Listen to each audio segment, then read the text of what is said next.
think the most disturbing thing for her is that microphone. It's wet. Is it really wet? Yeah. And I just want you to know, I'm not gay. And I was like, matter of fact, hey man, I just want you to know, I'm not gay. The next moment, there was a collective gasp from everyone at the table. First, I'd let Hitler kill me. I don't think I'd defend myself. Basically, part of my brain exploded, which is pretty cool. Another episode of Therapy for the Twisted, where healing meets humor. And we have the full entree today. Yay. Valentina, you're back. I made it. What happened? The car exploded. So if you guys didn't watch the last episode, Valentina got stuck on the side of the road, missed the entire episode. Mm-hmm. Me and Skylar, like heroes, kept it going. Yeah, we did it, man. We did it. We kept the ship straight somehow, I think. It was pretty Mostly. rough. It was I'm pretty glad rough, you yeah. held it down. We did something. Rough waters on the seas out there. So, Valentina, you are getting married. Yeah. Saturday. Ooh. Yeah, by the time this airs, you will be married. That's crazy. It is, It's yeah. exciting, huh? Yeah. That's crazy. A round of applause for I Valentina. don't want to think about it. Anything new going on with you, Skylar? Oh, man, I don't know. I'm just trying to hold it together, man. Not too much, man. Just trying to keep doing what I'm doing. Keep working on the stand-up stuff. This podcast has been a fun little project for me to work on with you guys. It's cool to interview a bunch of people and get to know people a little bit more on kind of that deeper level, like just below the surface, you know? Like I've been telling a lot of people that all the people that we've interviewed, of course, we know them pretty well, but it's different when you start to talk to them when they're not trying to be somebody or like they're not on, you know? So it's just been a unique opportunity to meet like the real version of people. So that's been awesome. It was very poetic. Yeah, man. We got a big announcement, too. We have teamed up with Limelight Productions, and we will be Yes, sir. producing some stand-up comedy shows this Yes, summer. sir. Yes. That's what we've been working on, too. I wasn't sure if I could unearth that. But Yeah. Therapy for the Twisted stand-up is coming soon. So Yes, you guys sir. keep an eye out for that. And we have a guest today, a patient, a client, whatever you want to call it. He needs the help. Yeah, we have Mack in the house today. So we got his file here. Let's just kind of go over it and see what we got going on. So Mack has got some issues, few issues here. He's big on procrastination. He likes to wait to the last second to do things.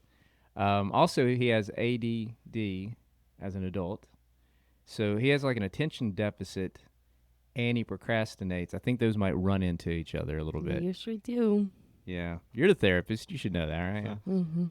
So how should we handle this? We're going to talk to someone with these issues. Which we'd ask him first. Well, is he here or is he waiting till the last minute? You know what? I haven't even checked the lobby. He might not even be here. Is Yeah. he Why in not? the building? Skylar, we might need to stall for a little while. Okay, Yeah. cool. I don't know how to yodel or juggle or do anything, so just kind of stuck. You just be you. Mhm. Okay, cool. I'll recite some poetry. So yeah, and then we asked him a few other questions like, what strange hill are you willing to die on? He said, generally speaking, parenting is not as hard as people make it out to be. I feel like he's burning. It looks like a burn to a lot of parents who are struggling right now.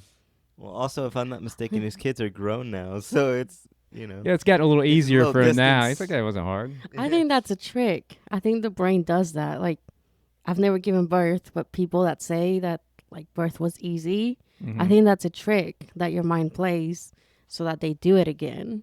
Oh, I see. So, I see. Because right now, He's we're one. in the terrible twos Yeah. with my monster. And I wouldn't say it's easy. I'm losing hair. You think he's trying to pull a trick on everybody? Like, it's easy, and so people listening is gonna be like, "Well, maybe we should have kids. We talked about it." No, Max I says don't. it's- I don't think it's. I think it's subconscious. Oh, okay. I think it's Propaganda. been long enough that he's like, oh well, Yeah. my kids are pretty cool. Yeah, when you look back on things, you always remember the good times. Yeah. So you kind of edit out the rough times. Mhm. So he Yeah. remembers like all first time they walk, Exactly. all the positive stuff, and Yeah. then he just completely cut out all the. Yeah, the 2-year-olds screaming and taking their clothes off in public. What? What kind of kid do you have? A demon. Nah, you have a sweet kid. Yeah, when she's around people. No, she is a good At least kid. she's on. You know, if there's one thing we are at Therapy for the Twisted, it's honest. So. It's our policy there. Mm. Um, Okay, so parenting's easy. I wonder if he had a good partner too. that makes a big difference. Yeah. Yeah, for sure. I'd ask some questions about that. Yeah, the partner might be like, it was awful. Yeah. Mac was always sleeping, and Mac was like taking a nap. he always wake up and told me how easy this was. So also we got on here, it's like, what's your most irrational fear? And his most irrational fear is accidentally exposing himself on stage. He's not worried if he does it on purpose, but just accidentally. Maybe he's forgetting where he's at. He thinks he's at a Walmart where he normally does it at, and ends up being on stage. Yeah, That's how do you accidentally expose yourself? It's like, I mean, someone could do that to you, but to actually yeah, accidentally expose your own stuff, like you'd have to get caught on like a door hinge or something. maybe he forgot his belt. Maybe, Maybe. Yeah, that Yeah, could be his it. pants were loose. Yeah, You can As hear a the- woman, I feel like your top might be too revealing. You have a Mhm. nip slip, something like Mhm. that. Yeah, Max Mhm. got that problem. How does that happen as I a don't know. man? Mac might go commando. No belt. Yeah, not a lot of layers to go He, through. he likes living in the free world. Get this man a belt. Yeah. His exciting song, it says "Free Ballin'" by Tom Petty. Here comes the sun, maybe the Yeah. moon if it's Yeah. Yeah. yeah. Well, give us some more advice, Valentina, before we get him in here. We haven't had you in a while. Kind of, Yeah. we had to do it by ourselves last time. It was very stressful. Yeah, I'm help us excited to out. hear that. Yeah, it's something. I don't know. From his bio here, he seems like a wholesome guy. He's just People can write down anything they want on here. We don't. We have to dig a little deeper. What do you think? Yeah. yeah. And there's some demons in there. We'll pull them out. You think so? There's a dark side to Mac. I can see it in his eyes. I'm really worried about this accidentally exposing himself on stage. Yeah, we definitely have to tackle that. Yeah. Someone can consider this a stage. We could make that the whole Do we? the whole episode's going to be about Mac exposing himself. Yeah, if you guys want to know anything else like serious that we get into, please watch the Patreon version of this podcast because we have to dive into this exposing yourself. No, thing. the Yeah. patron is actually him exposing Oh, himself. Yeah. I like We that. might make a lot of money for that. Yeah. Yeah. Might need a different platform for that. Or he could just start out with no clothes on, and we make people pay to have him put it back on. Now that's Do you twisted. think so? They say like when you're nervous, you picture people in their underwear. He Do you pictures think himself he, naked. Do you think that's why he's so He looks afraid down. of He's it? like, "This isn't working at all." Talk about anxiety, Right? Well, And then here comes the sun starts playing. That is the perfect song. yeah. Blinded like the sun. All right. Well, Valentina, why don't you do us a favor? Why don't you go grab Mac, assuming he's out there, Yeah. and bring him in here, and we'll see what we got going All on. right. See you guys later. All right. Thanks, Valentina. I'm excited, Skylar. Dude, me too, brother. We're gonna ace this one. She's back. I feel like, my spirit animal's here. You know, All I right, feel a little Skylar, bit more pretend like we comfort. know what we're doing, all right? I'll try. All right, here he dude, I'll comes. try. Here he comes. Mac, Hey, buddy. how are you doing, sir? Yeah, Hey, great to have you, man. Haven't seen you in a while. Hey, bud. Good to see you. What's up, dude? Yeah. All Yeah, right, we're we just going brothers. over your file there. Oh boy. I know you need some help. I've known you long enough to know that. As we're going to dive into this, but tell us about the procrastination. Give us some examples of how that's affected your life. Oh. Well, it's been pretty much my whole life. Some examples of how. Well, one, you get called lazy a lot. Mhm. Growing up, I was called lazy, and you get picked on for. My friend circle knows this. They say I operate on quick time because I'm always late for stuff. I go through seasons of being better at that, but it's a real struggle. Another thing about the procrastination is that, procrastination and ADD is sometimes you say things Is you speak before you think. A lot of people do that, but it's very common for procrastination and ADD. And a lot of my job as an adult has been I'm supposed to be the gold standard for how to speak appropriately in public. And I have said some things in public that did not model that very well. And I blame that completely on my procrastination ADD combo. Yeah. Well, I mean, as a stand-up comedian, that's a good out. It is a Yeah. good out. Yeah, exactly.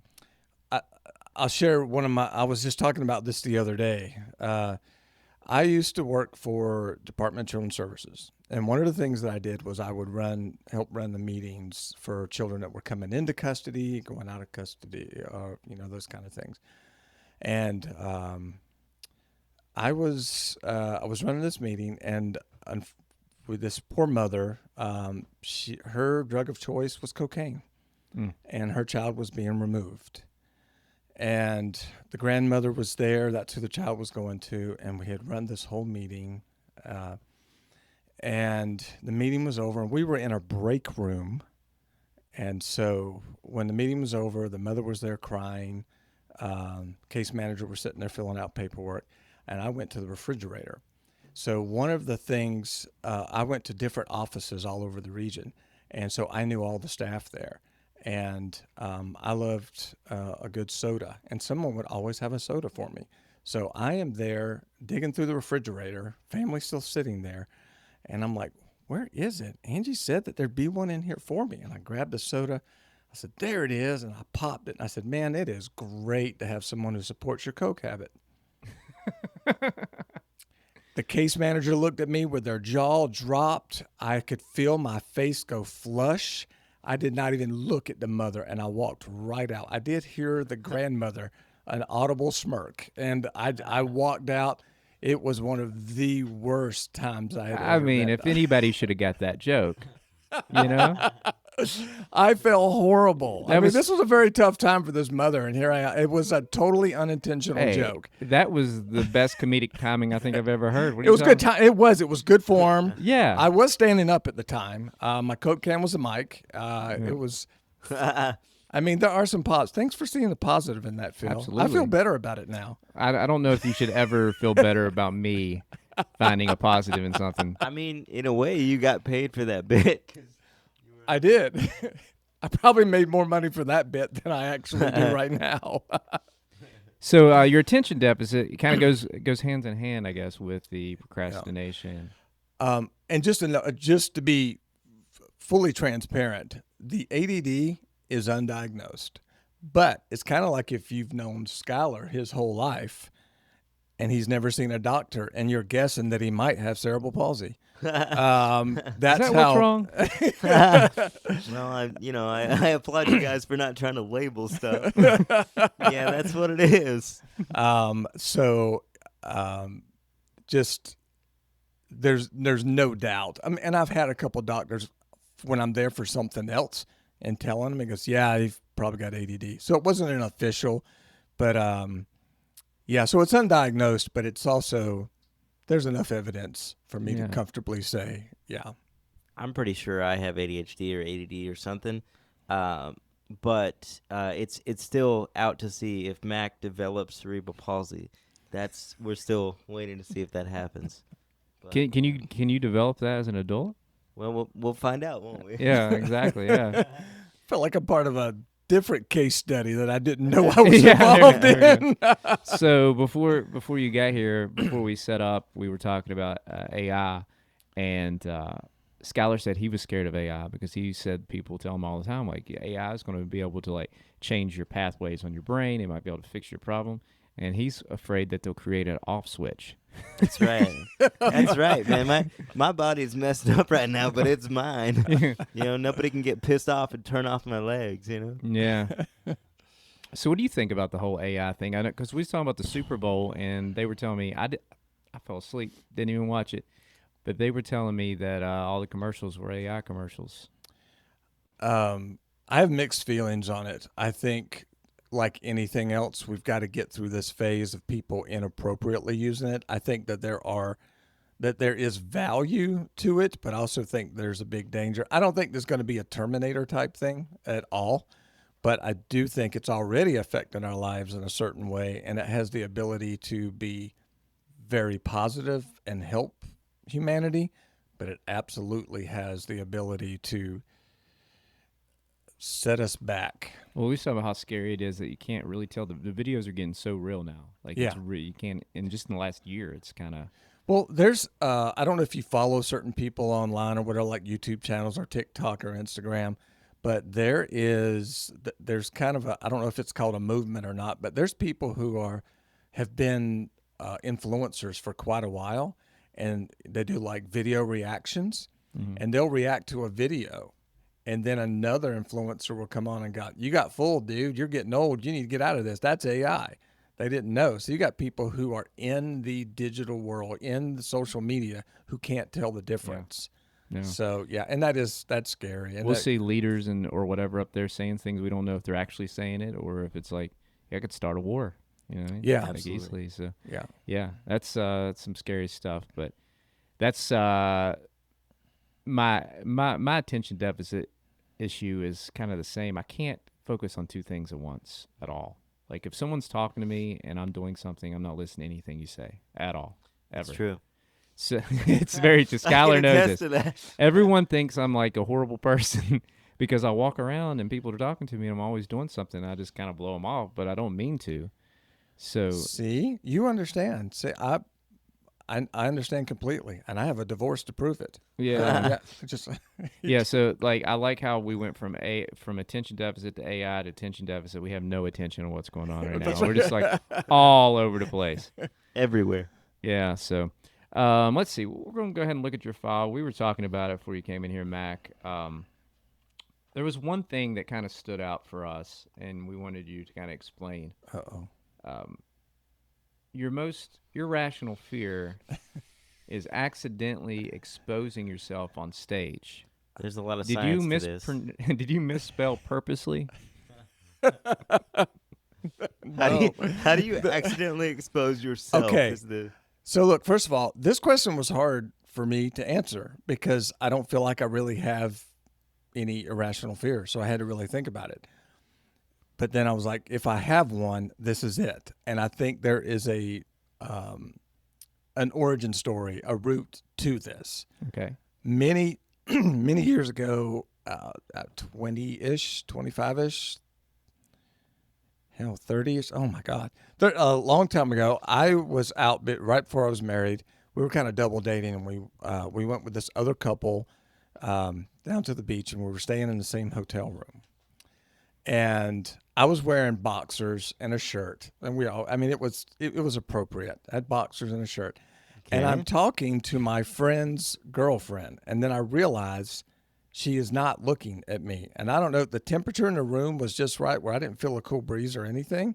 And I noticed that she was looking midsection. I looked down, and my non-aroused wiener was hanging out. You specified non-aroused. You had And to get I that did in there. not.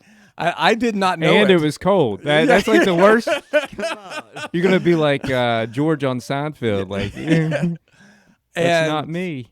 that messed with, and because we're all friends, so it's one of those things that you just don't talk about. We don't talk about the fact of what just happened. So it was a little awkward for a few weeks, months, or whatever, because we were having a full-on conversation, and then all of a sudden she's not paying attention. I'm like, oh, she has ADD too. But no, it's my wiener's hanging out, and so ever since then, You didn't have your hands on your I did. on I your did not. waist, I with your chest out. Oh yeah, Yeah, no. I'm just standing there talking, and Put these your leg these up on the chair. the boxers didn't have a good seal, and Seal Boxers.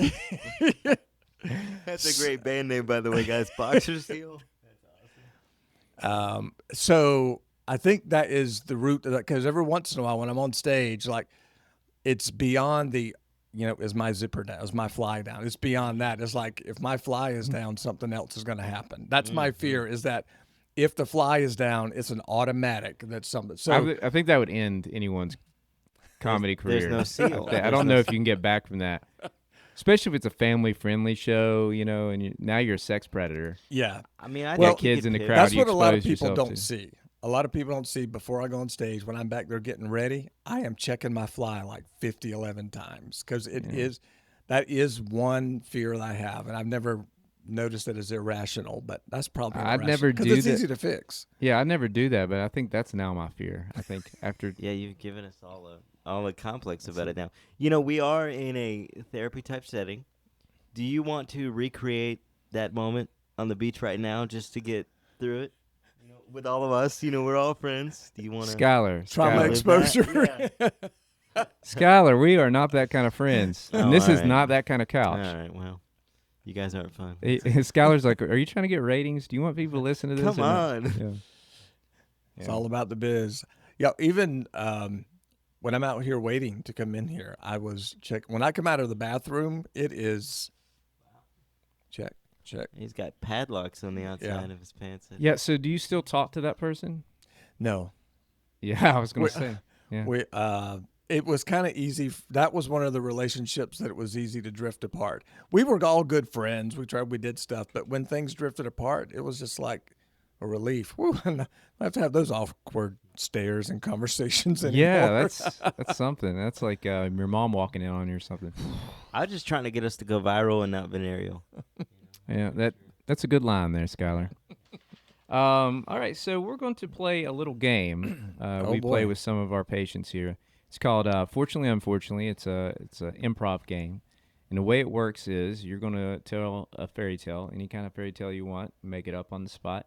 You'll start it off once upon a time, and then once you say your sentence, I will say unfortunately. I'll say a sentence, and we keep going back and forth, and we see how long we can keep the story going, making sense and keeping the yin and the yang in balance. So. Okay, I'm starting it off. Yeah, Or- you're or going to one be of the you- positive, so you'll say once upon a time, and then you'll say something, and then I'll say unfortunately, and we'll go from there.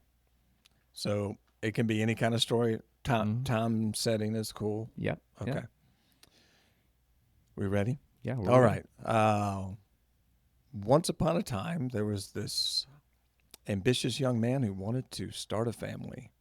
Unfortunately, he procrastinated so much he never got to. Fortunately, he found someone that put his procrastination in check, and they adopted. Unfortunately, she eventually got tired and couldn't take it anymore and divorced you, or divorced him. Fortunately, she was a twin, and her sister was willing to pick up where she left off. Unfortunately, she had no sense of temperament and eventually pulled a gun on him. Fortunately, it was a BB gun, and so I survived. Unfortunately, it did shoot out both of your eyes, and now you're blind. Fortunately, he couldn't see a lot of the things that his adopted kids did, and he turned out to be a pretty good father because he wasn't always correcting them. True. And that is a good way to end this thing because it goes right into this, which means you said that generally speaking, parenting is not as hard as people make it out to be. So basically, you're saying a blind man that's not even paying attention would be a great father. Very possible. Yes, absolutely. Yeah. All right, now it all makes sense, Skylar. Yeah. Yeah. We should have like 10 of them. 10 kids or 10 dads? Or I mean, I cannot pay attention to a few kids. Oh yeah, yeah. Well, that's one way to make our podcast go viral. We adopt 10 children and figure out what happens. We had, Well, I did say generally speaking, I do work with foster parents, and I have so much respect for them. So if you are taking on someone else's project, there is some issues. But generally speaking, taking some issues out, I don't think parenting is as hard as we as a society hold it up to be. And I know that can be controversial, but I think I could make so a good Mack, argument. are you on the record saying that being, say, a mother's not the hardest job? All You the would ladies do out. that. All the ladies are out there listening. Mac, go ahead. I have another question for you, man. Thank you, Scotland. You're welcome, buddy. I want us to start an OnlyFans, but I also want to save your career. All right. So, when you talk about it not being as hard as people claim, what are in your mind the things that people do claim that are not as hard? Like, what's one of the main things that you maybe hear or kind of rattles around in your head, and you say, "Well, that's a little bit overblown," or you think of it kind of a different way that most people don't? I don't know, Skylar. That's a tough question. Let me back up. The reason that I think that, well, and one, I've been working with families and parents for going on 30 years now. So I absolutely have empathy for and understand to the best of my ability a bunch of situations. What I am referring to is the actual biological aspect of a parent keeping a dependent child alive until they're mature and being able to take care of themselves. So it's basically the bare minimum. I mean, the actual keeping them alive part isn't that Well, hard. that's part of it. The other is the hard part of parenting is other people's expectations, Yeah. and it's societal. And so my examples for that is one, there are, I mean, look at Tarzan, raised by apes. He turned into a hero, you know. Society can corrupt a kid, though. Yeah. I think. Well, while that being kind of a joke, there are documented cases where human children were raised by animals for several months or even several years, and a lot of this took place last century or before. But then there are tribes and civilizations, societies that have been around for thousands of years that are still existing. The Aboriginals in Australia, a lot of tribes in Africa. But before America was formed, we had Indian tribes that had existed and raised children for thousands of years. And so it is modern day society that has made it difficult. It's not as difficult. Now, that being said, swimming's not hard either, but people drown every year. So, Yeah. Well, I think raising kids is easier now than ever because I mean, you think about like medieval times. The odds of a kid even living to be 5 was like 50% or whatever. Mm-hmm. So trying to keep them alive under those some circumstances and yourself now with all the luxuries we have and all the technology and all the, I mean, it's not easy. I don't think it's easy, but it's definitely the easiest it's ever been. I would think. And maybe it gets into now.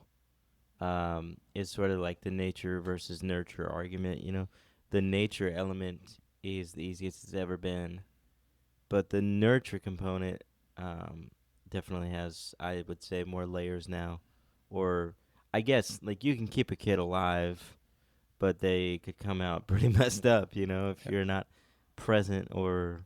I think what most people consider being a good parent, besides like, I think the end result, like what they judge it on, is did your kid grow up to be a good person? yeah. I mean, that's what it comes down to. And I'll stand on this. I'll say exactly that. You can. I don't think it's as hard as people make it out to be to accomplish that. Where I think society, modern conveniences, keeping up with the Joneses, our idea of what a good life is, because the reality is, and there's studies that show this, and there used to be a foster care commercial about this. The best thing you can do for a child is be there. Mm-hmm. Is be there. There's people. You don't have to have a certain amount of education, experience, or anything. Be there, and yes, we go back to keep them alive. Meaning, you know what a danger is. Keep your child from doing that. But there's a lot of intuition that a child has that, the whole thing, if you see a child that's on a couch, they're 10 inches off the floor. If they fall, they're probably not going to get hurt, 99.999%. But we've been trained as adults to keep that child from failing. So we rescue them for that. When the reality is they'll fall a lot less if you let them get one good fall in. I know that sounds old fashioned and traditional, but there is something to the idea that they'll only do that once. But I mean that in a safe. We have to allow kids to fail safely. And I think that's something our society is not letting us do anymore. If we fail in a safe environment, we learn better. And we're taking that away. I've been doing So, that my whole life. I yeah. don't know how much I've learned, but Yeah. that's been my Same. philosophy. Same. Yeah, I've just been safely failing as much as I can. Yeah. I mean that makes a lot of sense. I know, we'll get Valentina or we'll get her opinion because I know that when it comes to kids, like basically all issues adults have a lot of times go back to when they were kids, their kid experience. So although it could be easy to raise a kid and have a good become a good person, a lot of people end up growing up with a lot of mental issues because of how they were nurtured. So you still have to. It can be difficult, especially if. Let me say this: it really depends on your circumstance. If it's two good parents working together, I think that's a lot easier than say a single mom who's trying to work two jobs to try to and try to also be there for the kid because it's kind of hard to do that and work two or three jobs. So Yes, sir. yeah, so it really depends on different factors. And you kind of given evidence to what I was saying. That's a societal expectation. And I know that there is the reality that we have to have some two income, three, four, but some of that is also because of the society we live in, full of consumerism and trying to live beyond our means and that kind of thing. And it also was, it's hard to live beyond your means if you don't have a good job and you live in a big area like Los Angeles or New York or something like that.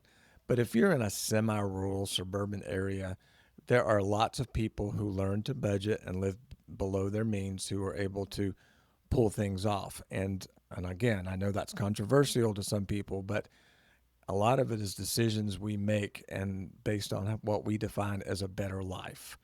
And and I've been working with foster parents for a good 20 years, and a lot of groups that I do with them, what's interesting is a lot of these foster parents will tell you, it always comes back to this, when they learn to manage the behaviors, what a lot of them will say is it is undoing a lot of what they've learned and listening to the child and just being there for them and letting them figure it out.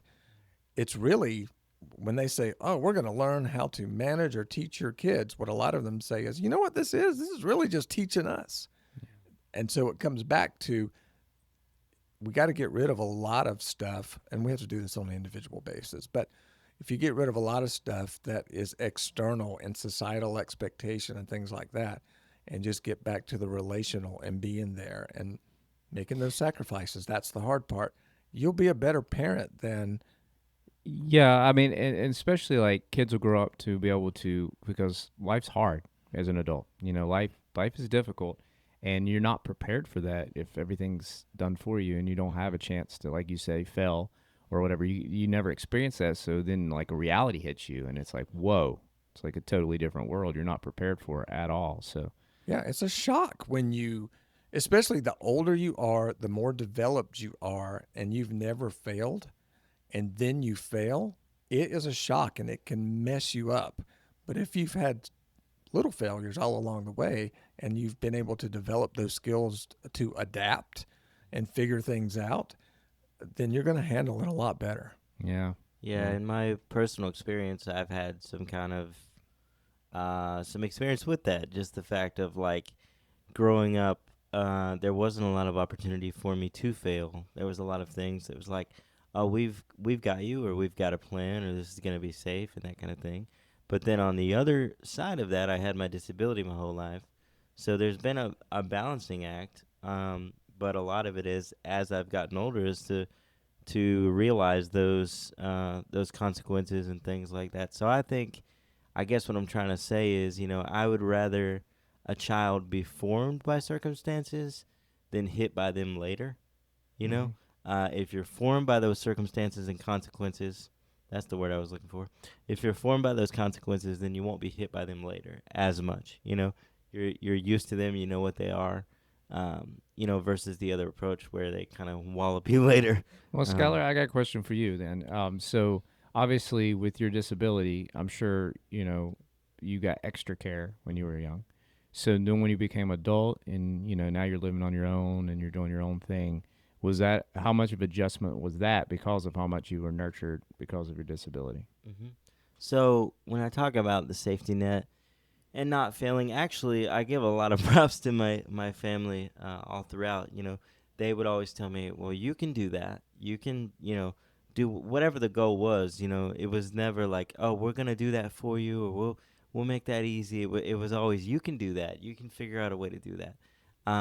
But what I did experience was like, well, if you follow the plan that we made for you for your life, you'll be okay, And I gotta give props to my family. I always supported what I wanted to do. I've always wanted to be a performer, musician, comedian, all those things. But they would kind of structure what that plan was gonna be to a degree. So I think as I've gotten older, like, I've just had to realize, like, oh, well, I have to figure out what my own way is sometimes for this. And there is some things with my disability that are um, more applicable now that I'm an adult. Just learning like kind of what my own limitations are versus maybe what other people have told me in school and stuff like outside of family. Just being a kid, like people, I think especially for kids, people will try to assign limitations for you or tell you like, oh, well, you're this kind of person, and you don't really know how to like argue against that yet because you're a kid, and then you get a little older and you start to figure that out. So I'd say that's the journey I've been on for like last 10 years or so. Awesome. Yeah. Mm-hmm. Absolutely. Yeah. Yeah. I mean, yeah, I think for someone like you to have the disability that you have, and yet you've done so many different things, and nothing's tied you Mm-hmm. down. Like as Mm-hmm. far as like you try to be a singer, you went to L.A., you Mm-hmm. do stand up comedy, you go surfing. You're always Yes, sir. inviting me to go to the beach to go Yes. surfing with you, Yes. and I'm embarrassed because I'm like, what if he's better at it than I am? Well, I will be, but look, but no, but I invited Mack and he didn't die. So. How did that go? Let's hear It about was the. great. It was great. We've done it twice now, and you hear Skylar talk on stage about a lot of the other stuff that he's done. I think is a good example of what I'm talking about. Not minimizing your disability at all, True. but the fact that you have a disability and people have tried to put that in a box, and then you've gone out and explored the world. You've lived Yes, in sir. different places, and you've done things that people would have a hard time. When I tell people like, "Yeah, we can go surfing with Skylar," like, you got another friend named Skylar? No, no, it's the Skylar That you're one. thinking of. Yeah. Yeah. So, and I think just kind of back to what we were talking about is that I think we do that to all kids to a certain extent. I think it is, go back to thinking about these, what we would call, and this is probably inappropriate, I don't know the right word, but what we used to call third world countries, that their their societies have been around for thousands of years. They don't have all of the things that we have learned in modern society. And what we're figuring out as far as parenting is we have to unlearn a lot of stuff to be a better parent. So that's probably rooted in what in my thought process and philosophy of that is we've made parenting harder than it is. I'm not saying it's easy. I'm just saying it's not as hard as we've made it out to be. Part of it is Overthinking it? there's industry built around it. There's a lot of industry built around it. There's government organizations that's built around it. There's a lot of extra. But in those places where those things don't exist, kids live a pretty good life with their families, and their generations continue and have for thousands of years. So I'm just saying, maybe it's not as hard as we make it out to be. Maybe we've overthought it. Maybe things that we think or a group thinks should happen as a parent, maybe not that important. Yeah. And I think there's an element. I mean, we talked about consequences and letting them fail safely. I think there's an element of responsibility and risk that sometimes these other kind of forms of society or ways of participating in society, they'll have more responsibility, more risk. And one of the things that I was brought up doing and why I do so many like extreme sport activities is from a very, very young age. Like I was taught that risk is important and it makes life like worth more, that responsibility, that risk. And um you know I was literally brought up believing like, you wake up early, you train hard, you get all the right gear, do all the right things, then death from the activity is a tragedy. But if you just go and wing it and try to jump off of something and you die, or ride something super fast, or get in the water and you're not prepared, then you were asking for death at that point. And I think there's like just an inherent responsibility and a risk factor that I think is important, and I think kids should know that. So I just find it interesting, like different cultures kind of approach risk and responsibility differently, and I think like the modern society that we're talking about, we try to limit that risk factor and that responsibility as much as we can in some ways. And so I think it is, finding that balance. I tell you, I'll be honest with you. When I was a kid, man, I done stuff that, looking back on it, I mean, I could very well have been dead. Yeah. I used to climb like 50-foot pine trees and go sit at. We'd try to sit at the very top of them. I mean, these huge ones you see. Used to swing off grapevines and go like 40, 50 feet up in there. I mean, like looking back on it, it's been so easy for a branch to break. For the Yeah. Yes, sir. yeah. Well, and in the big picture, had that happened and there were other people who witnessed it, that would have been sad. But then everyone else there would know, and they wouldn't do that. And you've just saved a bunch of kids. I'll be honest with you. I just care about myself. I'd rather that not happen. I'd rather not happen. Yeah. I'm be a martyr. glad it didn't. I'm sure I'd be laying on the ground looking up at the sky, dying, and they'd be like, "Hey, I'm sorry that happened to you, but we're not going to do it now. So feel better about it." As you're bleeding out. As I'm you're bleeding welcome. out, yeah, doesn't help at all. Yeah. Put on my tombstone. He died so others wouldn't. Yeah. I've always seen you as a role model, Phil. I don't think anybody's ever seen me as that, Skylar. I don't think so either. Nor Mac. You can't expose yourself Right. to random people. No. Oh, Yeah. see, Be this a role conversation was going so great about parenting, and that's one reason I Guys. was keeping it going, is that maybe we wouldn't go back to that. Thanks, Phil. If you take one lesson away from this entire deep conversation, make sure you have a fantastic boxer seal. 'Cause if you don't, I feel like of everything we've talked about, that's the main theme of this. And I have to title this episode, so we'll see where I go with it. But it's probably going to have something to do with your boxers. Well, I did switch to boxer briefs. I don't do straight boxers anymore. I do boxer briefs because they're a little more secure. Yeah, I still do the boxers. Yeah, I might have to rethink that, but No, not Yeah. me. So one of the things that I like to ask on these, or we like to ask, it's kind of either one of us will get to it, but we want to know, like, you say here that you are a stand-up comedian. We mentioned that. Yeah. What was the start of that for you, and what have you learned or done most recently with it? I wouldn't say it was a bet, but it was. I've been in an improv group for 12, 13, 14 years now. And part of that, one of the founders of the group was going to go do stand-up at a new location where we started doing improv. And we were having a lunch, and she just looked at me and said, hey, you want to do it with me? And this is someone that I respect very much as a performer, and I had seen her do it before, first time, never done it before. But when she asked me, this is where my procrastination and ADD came in. Before I could think about it, I just said, yeah, sure. And then she said, "But first, can you zip up your pants?" Yeah. And I was, me and Skylar's kind of been, working on a project, and we're going to be bringing a lot of stand up, I think, to the area. So we'd Yes, love to sir. have you there. So it's going to be great. Yeah. I'm looking forward to that. That's great. Yeah. We got a whole project going on. So we'll have more to announce on that later, I'm sure. But we're teaming up with some people, and also it's going to be kind of a cross promo with this podcast. It's going to be therapy for the Twisted stand up shows. So look for that. Man, Around there, that'll be yeah. great. That sounds great. All right, Max. So we're going to go ahead and finish this up. I'm going to. There's a few things here you talked about. Is there anything you want to promo? I know you have your stand-up comedy and stuff that you've done.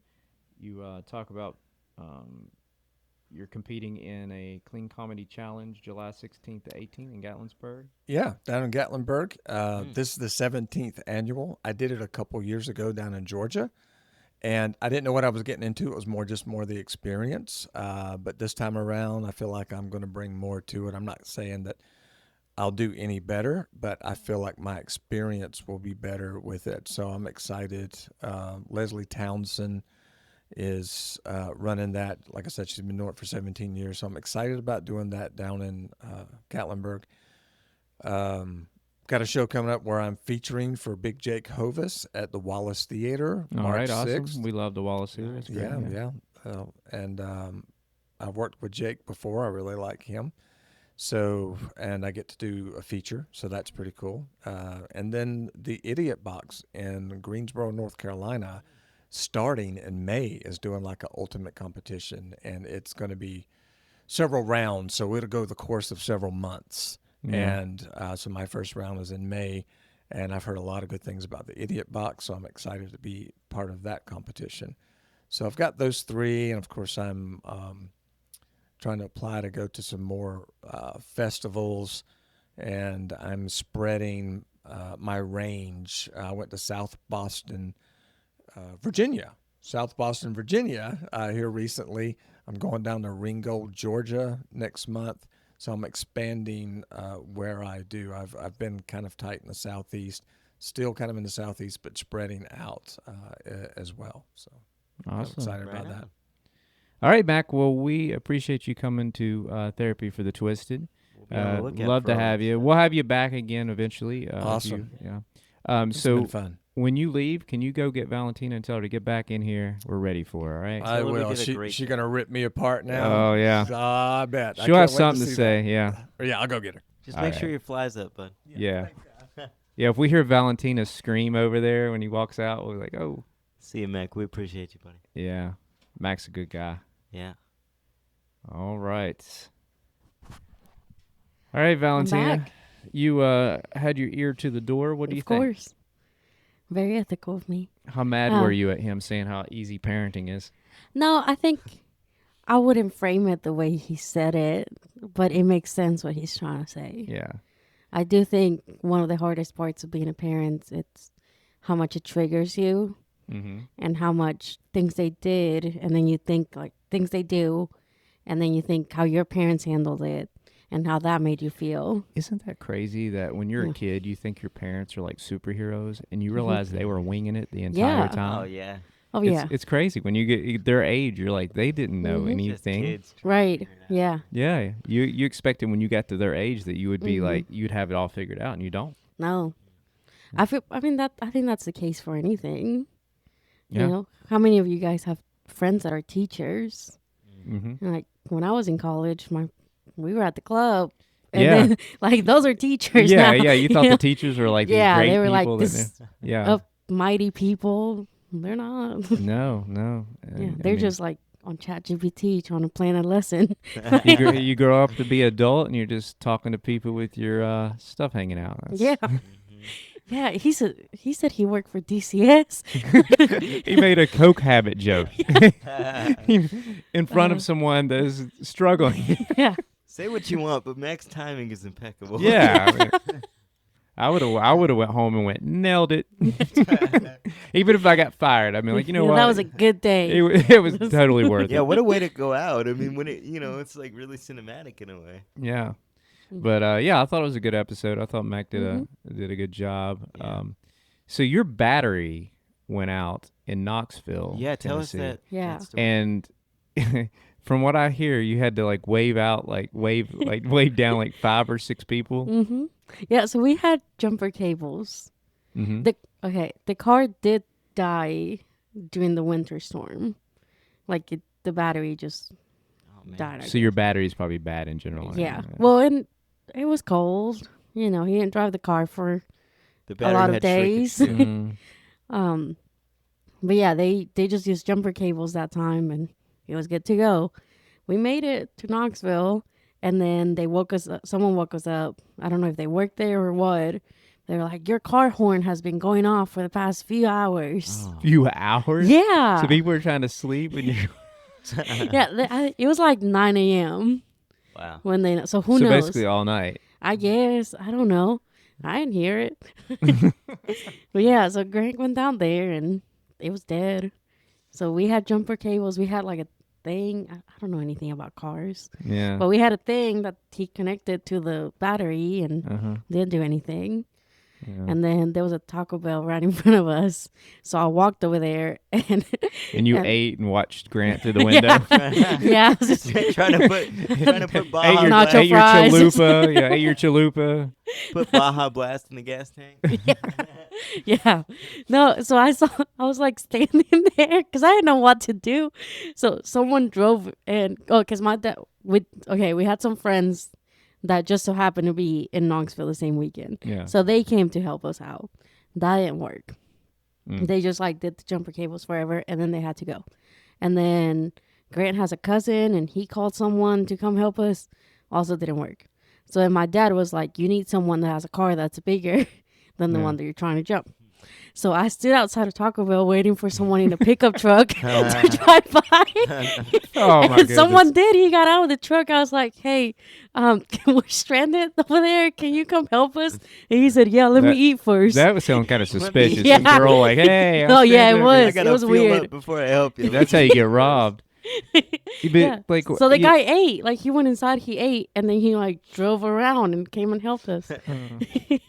I'd have been like, I'm coming. Yeah, I know. I was waiting for him to Yeah. not show up. I'm Yeah. 2 chalupas deep. I got you. And none of that worked. No, so then we just waited, and my dad made the drive. All the way from Yeah, from Johnson City. It was almost 2 hours.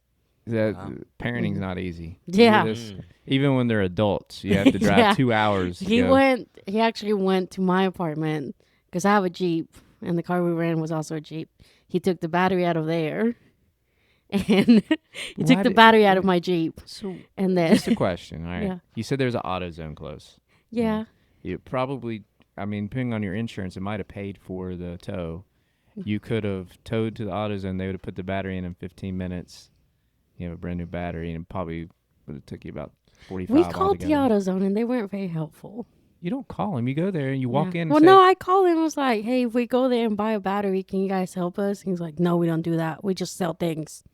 No, that's not true. I just went to an AutoZone. Literally, you just walk. You just walk in and say, hey, I need to get a battery, Yeah. and they say okay, and they Mhm. come and put it in and they take it out.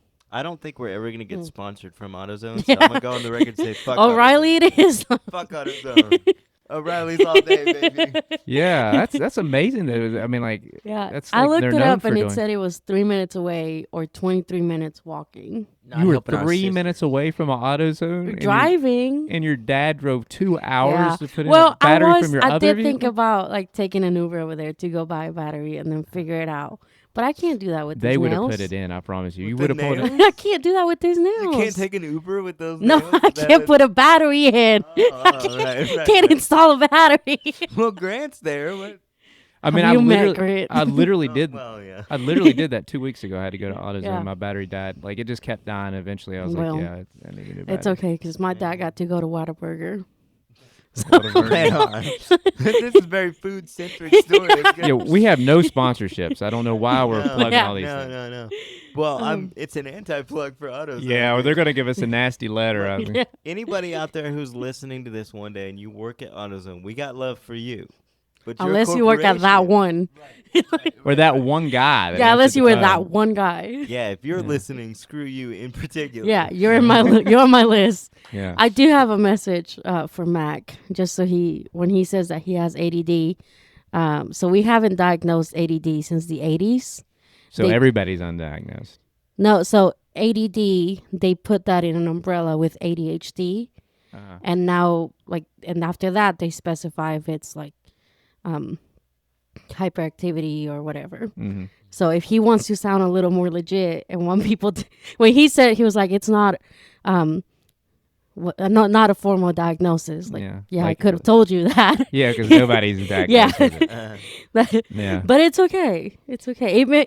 It makes sense why he's saying that. But yeah, they took that out of the DSM Mm. a long time ago, before I was born. Oh, wow. Yeah, I mean, I've always had attention problems. I think you guys know me. I mean, you know, like if you're talking to me and I'm doing anything, I don't hear you. I can't focus on. Yeah. I'm just all over the place. And it's like, No, that's like I don't think you have a focus problem. I think you just hyper focus. yeah, You have like that's the what- opposite. You focus so much. Yes, I You am. can't I'm focus on super anything else, hyper-focused. yeah. I remember when as a kid, I'd be trying to like do homework and stuff, and there was a clock in my kitchen, and just the ticking of the clock, I couldn't do my math. Like all I Yeah. was listening to the tick, Mm. and I was like, I can't do Yeah. this. It's crazy. It's crazy. Yeah. Mm-hmm. And now here I am. Hey, it worked out, you know. What You are we put doing? Microphones in front of us. It's good, man. You get to just air all your thoughts out, buddy. And that's what we did today. Hey, listen, guys, I appreciate you for listening. This was episode number, I don't know, we moved the episodes around. Something like, we're going to say 6. We'll see if it comes out as episode number 6 or not. We're not at 69, sounds so it right. doesn't matter yet. Yeah. Yeah, the next episode, which should be 7, I'm going to be in the couch, and you guys are going to be diagnosing me. That's right. You definitely need help, buddy. We decided. Yeah. You need to lay down on the couch. It's if got to you be guys- that serious. If you guys listen to episode 1, there's a bonus segment with me on there where my session comes in. And so You're that's why plugging we- yourself, No, Skylar?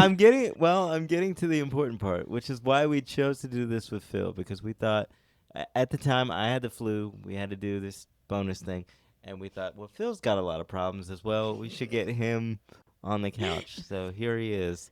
Next week, you guys can look forward to that. All right, guys. And we'll be wearing the same clothes, and that's because we're going to be shooting that right after this one. So we That's do right. change clothes, I promise. Sometimes. No, like No. cartoon characters. Ah. Just always wearing the same thing. Thank Hey, you guys. guys, hold up. You forgot something. What did I forget? Oh, you do it. Do the Yeah. plug. Hey, follow Mountain Haven CC Yeah, if you need a thank therapist. You Yeah. could be in this office Yeah. they're- getting actual therapy from actual professionals. It's yeah, a and, beautiful. And office. listen, also, I want to say that they have no association with what we're doing here. Yes, So we do not condone what we're saying. Yeah, this No. is not professional No, advice. no. This is for fun. yeah, so if you have a real emergency, call 911. yeah, but in this office, you can get real help. Yes. And what's the website? Mountain Haven CC. So that's .com? mountain, like mountain from Okay. Dolly's Mountain. I don't know. Gotcha. Haven, Haven CC. Gotcha. Okay, and I guess .com. Yeah. absolutely. And thank you guys for listening to Therapy for the Twisted, where humor meets healing, and we will see you guys next time. Thanks. Thank y'all so much. I think the most disturbing thing for her is that microphone. It's wet. Is it really wet? And I just want you to know, I'm not gay. And I was like, matter of fact, hey man, I just want you to know, I'm not gay. The next moment, there was a collective gasp from everyone at the table. First, I've let Hitler kill me. I don't think I'd defend myself. Basically, part of my brain exploded, which is pretty cool.